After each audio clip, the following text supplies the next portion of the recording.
साथियों, मई दिवस पर दुनिया के सभी मजदूरों और उनके संघर्षों को सलाम। मेरी पहली कविता है उदारीकरण में।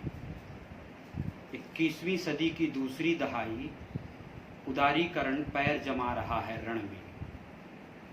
महीने की पगार उठाने संस्था के अधिकारी को एक सूटकेस चाहिए जिसमें फिसलने वाले चक्के लगे हों। एक थैला चाहिए कर्मचारी को जिसे वह बांह के नीचे दबाकर गर्माहट ले सके बाजार के पहुंचने तक। वहां एक ठेका श्रमिक अपनी मासिक मजूरी के 4-5 हजार को कहां किस जगह रखे कि घर वालों को उस एक दिन वह वेतनभोगी पहली तारीख वाले आदमी की तरह लगे। वर्ग टूटे थे, कमजोर हुए थे दुनिया भर में लंबे संघर्ष से, अब मजबूत हो रहे हैं पुनः।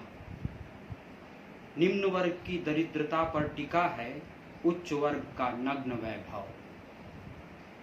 बेहिसाब शोषण की वैधता बल्कि अधिकार उफनता आ रहा है उदारीकरण में। दूसरी कविता है प्रश्न। प्रश्न है कि एक श्रमिक से कितना काम लेना चाहिए। पहले केवल गिनती की यूनियन थी, कुछ गिनती के काम हो जाया करते मजदूरों के, प्रयास होते अनगिनत।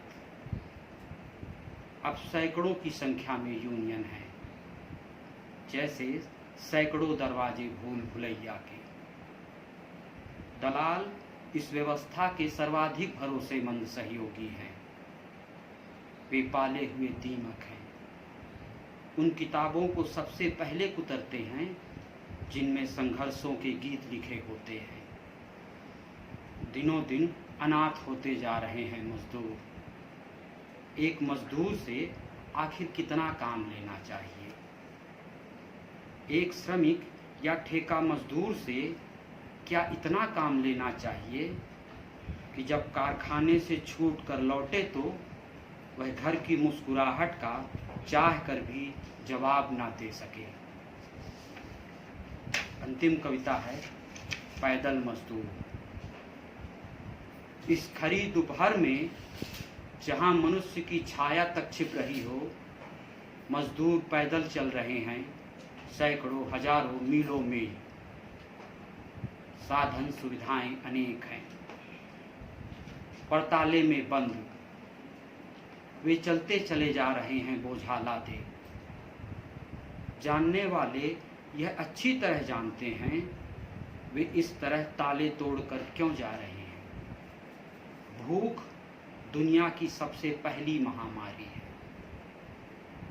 जब अंतिम आदमी घर ना पहुंच पा रहा हो तब चांद पर पहुंचने की कोशिश अशोभनीय लगती है।